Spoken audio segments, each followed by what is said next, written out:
Dans un village perdu entre des collines poussiéreuses où le vent portait l'écho des champs anciens, vivait Lafia. À 14 ans, elle avait les yeux brillants d'une enfant curieuse, mais un cœur déjà lourd des attentes qui pesaient sur les filles de son âge. Son père, Sidi, un homme aux épaules larges et au regard de fer, passait ses journées à cultiver le mil sous un soleil impitoyable. Sa mère, Aïcha, une femme silencieuse aux mains calleuses, tissait des nattes qu'elle vendait au marché. Leur hutte, faite de bancos et de paille, était un refuge modeste mais sévère, où les rires étaient rares et les règles inflexibles. Lafia, elle, rêvait en secret.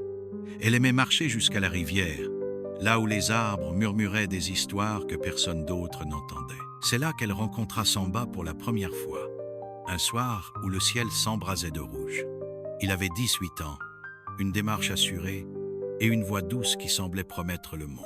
Samba travaillait pour un marchand itinérant, transportant des sacs de sel et d'épices entre les villages. « Tu es différente, Lafia » lui avait-il dit, un sourire en coin, en lui tendant une mangue volée à un étal. « Avec moi, tu verras des choses que personne ici ne peut t'offrir. » Elle savait qu'elle n'aurait pas dû l'écouter.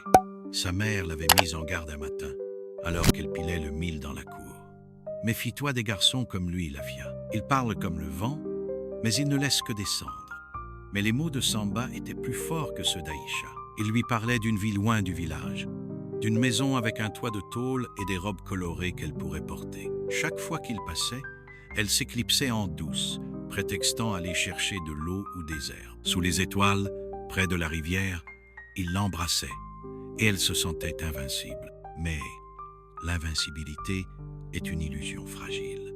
Un jour, alors que le soleil déclinait derrière les collines, Lafia sentit un poids nouveau dans son corps. Ses règles ne venaient plus, et une nausée sournoise la réveillait chaque matin.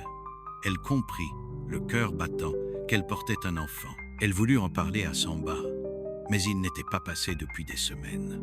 La peur grandissait en elle comme une plante sauvage, et bientôt, elle ne put plus cacher son secret. Un soir, alors que la famille mangeait en silence autour d'un plat de taux, Aïcha remarqua son ventre légèrement arrondi sous sa tunique. Elle posa sa cuillère, les yeux écarquillés. « Lafia, qu'est-ce que c'est que ça ?» demanda-t-elle, la voix tremblante. Lafia baissa la tête, incapable de répondre. Sidi se leva d'un bond, renversant le tabouret sur lequel il était assis. « Parle » tonna-t-il, ses poings serrés comme des pierres. Les mots sortirent en un murmure, brisé par les larmes. « Je suis enceinte, père. » Le silence qui suivit fut plus lourd que le tonnerre. Puis, le visage de Sidi devint rouge de rage. « Enceinte, à 14 ans, tu as sali notre nom, espèce de petite folle. » Il saisit une branche posée près du feu et avança vers elle. Lafia recula, trébuchant sur une natte. « Qui est le père ? Parle, ou je te fais cracher la vérité à coups de bâton. »« C'est Samba, » sanglota-t-elle, les mains sur son visage. « Le garçon du marchand. » Sidi lâcha un grognement de bête blessée. « Ce vaurien, et tu l'as laissé te toucher ?» Il se tourna vers Aïcha, qui pleurait en silence. « Tu vois ce que ta fille a fait ?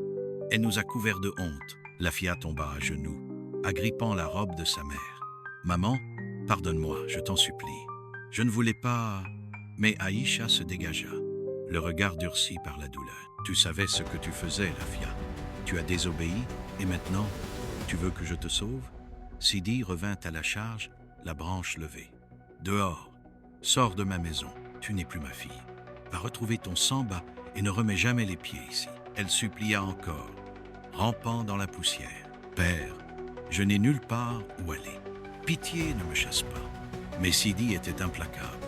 Il la saisit par le bras et la traîna jusqu'à la porte de la hutte. « Tu as choisi ce chemin, assume-le, » cria-t-il avant de la pousser dehors. La porte claqua derrière elle et le verrou grinça comme un couperet. Lafia resta là, hébétée, sous un ciel qui s'assombrissait. Les premières gouttes d'une pluie froide tombèrent sur ses joues, mêlées à ses larmes. Elle entendit les pleurs étouffés de sa mère à travers les murs, mais aucun pas ne vint vers elle. Elle était seule, avec cet enfant qu'elle portait et un monde qui semblait prêt à l'engloutir. Tremblante, elle ramassa un pagne tombé dans la cour et s'éloigna dans la nuit, ses pas lourds de peur et de honte. La rivière témoin de ses rêves brisés, murmurait au loin, indifférente à sa chute. La nuit avait avalé le village, et Lafia marchait seule, ses pieds nus foulant la terre humide. La pluie s'était calmée, laissant derrière elle un air lourd et un froid qui s'infiltrait dans ses os. Le pagne qu'elle avait ramassé dans la cour de ses parents pendait sur son épaule, trempé et inutile contre la brise mordante. Son ventre, encore discret mais bien réel, pesait comme une pierre, un rappel constant de la tempête qui l'avait chassée de chez elle. Elle n'avait nulle part où aller, mais une pensée tournait en boucle dans son esprit. Samba. Il devait savoir. Il devait l'aider. Le village dormait, ses huttes sombres alignées comme des ombres muettes. Lafia passa devant la maison du forgeron, où un chien aboya faiblement, puis devant l'étal fermé de la marchande de beignets. Elle cherchait la petite case où Samba logeait parfois chez son cousin, un garçon maigre qui réparait des vélos. Elle frappa à la porte, ses mains tremblantes, mais seul le silence répondit. Une vieille femme, réveillée par le bruit, sortit la tête par une fenêtre voisine. « Qui est là ?» grogna-t-elle, les yeux plissés. « C'est Lafia » murmura-t-elle, la voix cassée. « Je cherche Samba. Il vit ici avec son cousin. » La vieille ricana, un son sec comme une branche qui craque. « Samba, il est parti il y a 2 jours. Son patron l'a envoyé porter du sel à l'est. Tu perds ton temps, petite. Retourne chez toi. » Lafia baissa la tête, les larmes menaçant de couler à nouveau. « Je ne peux pas. » La femme haussa les épaules et referma sa fenêtre, laissant Lafia seule dans l'obscurité. Elle s'assit un moment sur une pierre près de la case, les bras autour de son ventre. Où était-il? Pourquoi ne lui avait-il rien dit? Elle repensait à ses promesses, à ses mains chaudes sur les siennes près de la rivière. Était-ce un mensonge? Le désespoir la rongeait, mais elle ne pouvait pas rester là. Elle se releva, chancelante, et erra dans les ruelles, espérant un signe, une aide, n'importe quoi. Les villageois qu'elle croisait détournaient le regard ou chuchotaient entre eux. « C'est la fille de Sidi », entendit-elle une fois, une honte à son âge. Chaque mot était une aiguille dans son cœur. À l'aube, alors que le ciel s'éclaircissait d'un gris pâle, elle s'effondra près du marché désert. Ses jambes tremblaient de fatigue et la faim lui tordait l'estomac. Elle n'avait rien mangé depuis le plat de taux partagé avec ses parents, une éternité plus tôt. C'est là que tante Kadi la trouva. La vieille marchande, un panier de légumes sur la hanche, s'arrêta net en la voyant. Ses yeux, bordés de rides profondes, s'adoucirent. « Eh bien, petite, qu'est-ce qui t'arrive ?» On dirait un esprit perdu. La fille releva la tête, les joues striées de poussière et de larmes. « Je n'ai plus de maison, tante, » murmura-t-elle. « Mon père m'a chassée. » Kadi posa son panier et s'accroupit près d'elle, son pagne coloré effleurant le sol. « Chassée? Pourquoi ?» La fille hésita, puis posa une main sur son ventre. La vieille comprit instantanément, ses lèvres se pinçant en une ligne fine. « Un garçon, hein?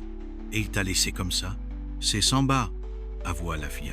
« Je dois le retrouver. » Kadi soupira, un son chargé de lassitude. « Ces garçons, toujours les mêmes. Viens avec moi, tu ne peux pas rester là. » Elle l'aida à se lever et la guida jusqu'à une petite hutte à l'orée du marché. À l'intérieur, l'air sentait le manioc séché et les épices. Kadi lui tendit un bol de porridge et une poignée de noix. « Mange, tu es pâle comme la lune. » Pendant que Lafia avalait le repas, les premières bouchées brûlant sa gorge desséchée, Kadi l'observait. « Samba, tu dis, il est parti, mais je sais où vivent ses parents. À 2 heures de marche d'ici, près de la colline au baobab.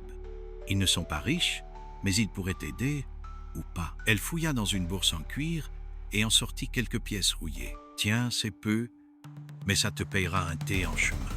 Va là-bas, petite, c'est ta seule chance. » La fille serra les pièces dans sa main, les yeux brillants de gratitude. « Merci, tante Kadi, je n'oublierai jamais. » La vieille agita la main comme pour chasser une mouche. « Ne promets rien, va, et que les esprits te gardent. » Ragaillardie par la nourriture et cet élan d'espoir, Lafia quitta la hutte, le soleil montant lentement dans le ciel.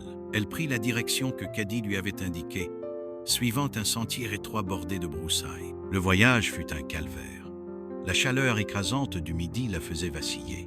et ses sandales usées glissaient sur les cailloux. Elle croisa des femmes portant des calebasses d'eau qui la dévisagèrent sans un mot. Un homme à vélo ralentit près d'elle. « Tu vas où, petite ?» demanda-t-il curieux. « Chez les parents de Samba, » répondit-elle timidement. Il ricana. « Bonne chance, sa mère est une vipère. » Puis il pédala plus loin, la laissant seule avec ses doux. Les heures s'étirèrent, interminables. Elle s'arrêta une fois près d'un puits abandonné, utilisant une pièce de caddie pour acheter une tasse de thé amé à un vendeur ambulant. Le liquide chaud lui brûla la langue, mais il lui donna un peu de force. Enfin, alors que le soleil déclinait, elle aperçut la colline aux baobabs, leur silhouette tordue se découpant contre le ciel. Au pied de la colline, un groupe de huttes apparut, entouré d'un enclos de branches sèches. Son cœur battit plus vite. Elle était arrivée. Elle s'approcha, les jambes lourdes comme du plomb. Une femme sortit d'une hutte, un balai à la main. Elle était grande, les traits durs, ses cheveux tressés serrés contre son crâne. La filla avança, la gorge sèche. « Bonjour, madame, » dit-elle faiblement. « Je cherche Samba. Je suis enceinte de lui. » La femme s'arrêta, ses yeux s'étrécissant en deux fends. « Enceinte? De Samba ?» Elle éclata d'un rire cruel. « Tu mens, petite sorcière. Mon fils ne touche pas des filles comme toi. Dégage avant que je te chasse à coups de balai. » La filla recula, le cœur serré. Mais avant qu'elle puisse fuir, un homme sortit de la hutte, alerté par les cris. Il était plus âgé, le dos voûté, une barbe grisonnante encadrant son visage. « Qu'est-ce qui se passe ici ?» demanda-t-il, sa voix grave mais calme. La filla le fixa, tremblante, et murmura « Je suis enceinte de Samba, monsieur. Je n'ai nulle part où aller. » Il la dévisagea longuement, puis soupira. « Entre, petite.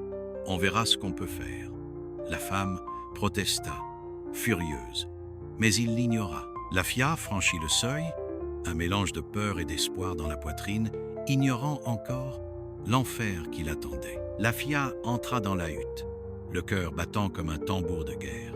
L'intérieur était sombre, l'air épaissi par l'odeur de bois brûlé et de manioc séché. Babatour, le père de Samba, referma la porte derrière elle, ignorant les protestations furieuses de sa femme Maimouna. « Qu'est-ce que tu fais ?» cria celle-ci, son balai claquant contre le sol. « Tu laisses cette fille entrer ici? Elle ment, c'est une sorcière venue salir notre nom. » Babatour leva une main calleuse, son visage impassible. « Tais-toi, femme. Elle reste jusqu'à ce qu'on parle à Samba. Mais elle devra gagner son pain. » La filla baissa les yeux, ses doigts serrant le bord de son pagne encore humide. « Merci, monsieur, » murmura-t-elle, la voix tremblante. Il hocha la tête, désignant une remise à l'arrière de la cour, un abri de fortune fait de tôle rouillée et de branches tressées. « Tu dormiras là. Demain, tu aideras Maimouna. » La femme ricana, ses yeux lançant des éclairs. « Oh, elle aidera, ça oui. Elle verra ce que c'est que de venir ici avec ses mensonges. » La filla sentit un frisson lui parcourir l'échine, mais elle n'avait pas le choix. Elle suivit Babatour jusqu'à la remise, où un matelas de paille usé et une couverture râpée l'attendaient. Épuisée, elle s'effondra dessus et sombra dans un sommeil agité, hantée par les cris de son père et les promesses brisées de Samba. Le lendemain, à l'aube, Maimouna la réveilla en frappant la tôle avec son balai. « Debout, fainéante, tu crois que tu vas dormir toute la journée ?» La filla se redressa, les yeux encore gonflés de fatigue.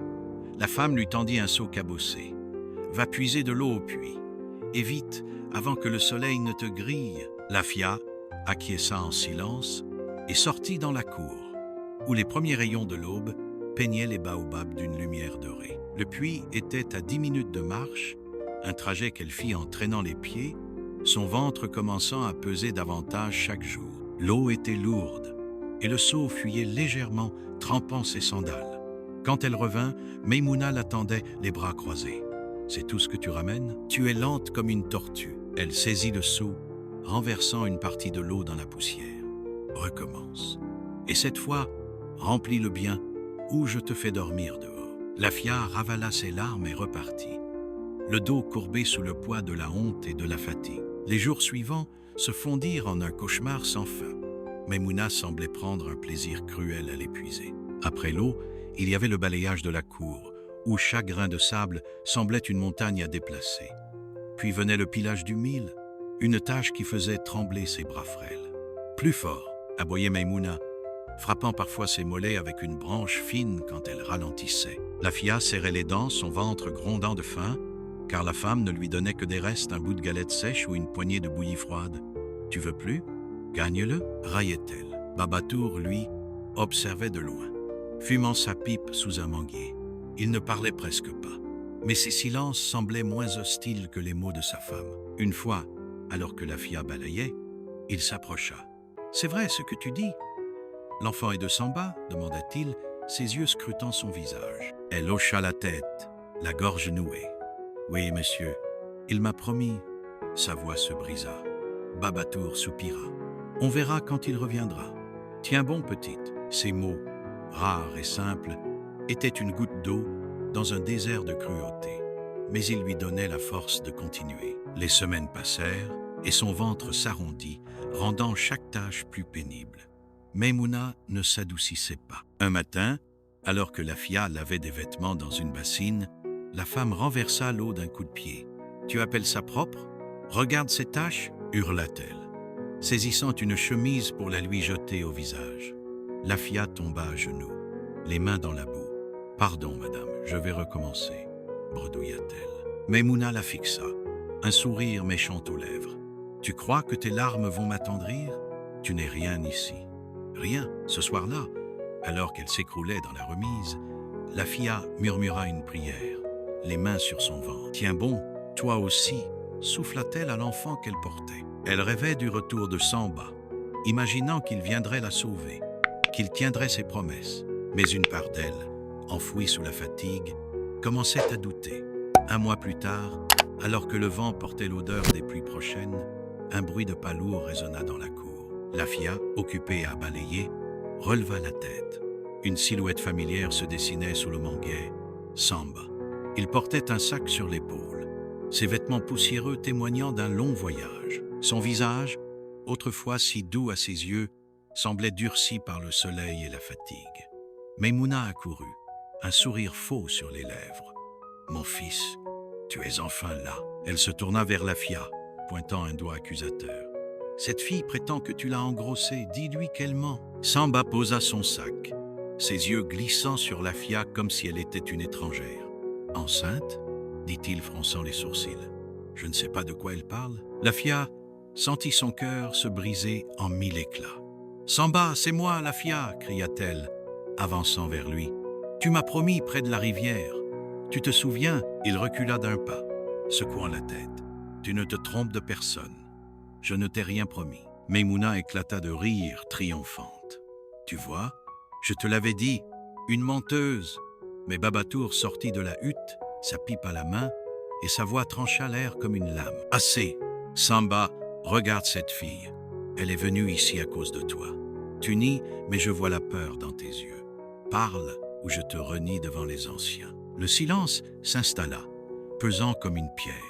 Samba baissa la tête, marmonnant « Oui, j'ai couché avec elle, une fois, mais je ne savais pas qu'elle tomberait enceinte. » La filla vacilla, les larmes roulant sur ses joues. Une fois, tout ce qu'ils avaient partagé réduit à une erreur qu'ils regrettaient, Maïmouna hurla de rage, mais Babatour leva une main. « Tu as fait ça, tu assumes. Elle reste ici et tu l'aideras. » Samba grogna, fouillant dans son sac pour en sortir une poignée de pièces qu'il jeta au pied de la filla. « Voilà, c'est tout ce que j'ai. Je repars demain. » Puis il tourna les talons, laissant la filla ramasser l'argent dans la poussière, sous le regard haineux de Maïmouna. Cette nuit-là, dans la remise, elle serra les pièces contre elle, pleurant en silence. Samba était revenu, mais il n'était pas le sauveur qu'elle avait espéré. Elle était seule, prisonnière d'une maison où chaque jour était une bataille. Et pourtant, au fond d'elle, une étincelle refusait de s'éteindre. Pour cet enfant, elle tiendrait, elle n'avait pas d'autre choix. Les jours s'étiraient comme des chaînes invisibles autour de la filla, chaque matin plus lourd que le précédent. Son ventre, désormais rond et tendu, rendait chaque mouvement douloureux. Mais Maïmouna ne lui laissait aucun répit. La cour de la hutte était devenue son cachot, un espace où le balai, le seau et le pilon étaient ses geôliers. Samba était reparti depuis des semaines, ses pièces misérables déjà dépensées en nourriture et en remède contre les maux qui la tenaillaient. Babatour, bien que silencieux, ne s'opposait plus à sa femme, ses regards fatigués trahissant une résignation qui laissait Lafia seule face à la tempête. Un après-midi, alors que le soleil brûlait la terre comme un fer rouge, Maimouna entra dans une fureur noire. Lafia, épuisée, avait renversé un bol de mil en le pilant, les grains roulant dans la poussière. « Regarde ce gâchis !» hurla la femme, ses yeux brillants de rage. « Tu crois que le mil pousse sur les arbres ?» Lafia s'agenouilla pour ramasser les grains, ses mains tremblantes. « Pardon, madame, je vais nettoyer » murmura-t-elle, la voix rauque. Mais Maimouna ne l'écoutait pas. Elle saisit une branche épaisse posée près du feu et la brandit. « Nettoyer, tu ne mérites même pas de toucher notre nourriture. » Le premier coup s'abattit sur son dos, arrachant un cri à Lafia. Elle tenta de se protéger, levant les bras, mais Maimouna frappa encore, visant ses épaules, ses jambes. « Tu n'es qu'un fardeau, une sorcière qui a piégé mon fils. » Chaque mot était ponctué d'un coup, et Lafia s'effondra, roulant dans la poussière. Une douleur aiguë traversa son ventre, comme un éclair foudroyant, et elle hurla, les mains crispées sur son abdomen. « Arrêtez, l'enfant !» gémit-elle, mais Maimouna, aveuglée par sa colère, leva la branche une dernière fois. Un voisin, alerté par les cris, surgit dans la cour. C'était Issouf, un homme maigre qui vendait du bois au marché. « Qu'est-ce que tu fais, Maimouna » cria-t-il, arrachant la branche de ses mains. Elle recula, essoufflée, tandis que Lafia gisait au sol, le souffle court, une flaque de sang s'élargissant sous elle. « Elle l'a mérité » cracha Maimouna. Mais Issouf l'ignora. Il souleva Lafia avec précaution, son visage grave. « Elle accouche, et tu l'as presque tuée. Viens petite, tiens bon. » La bataille pour la survie de Lafia et sa fille se poursuit, mais les vents du destin tournent. De l'accouchement difficile au risque de sacrifice humain, Dieu s'est montré providentiel. Rejoignez sa fille et elle dans la seconde partie, où la situation s'est retournée entre Samba et Lafia. Restez avec nous pour découvrir la suite de cette histoire fantastique. Vous avez suivi le début de cette lutte pour la survie? Dites-nous ce que vous pensez dans les commentaires. Abonnez-vous pour ne pas manquer la partie 2 et partagez cette histoire de drame et de courage avec vos amis. Restez connectés pour la suite.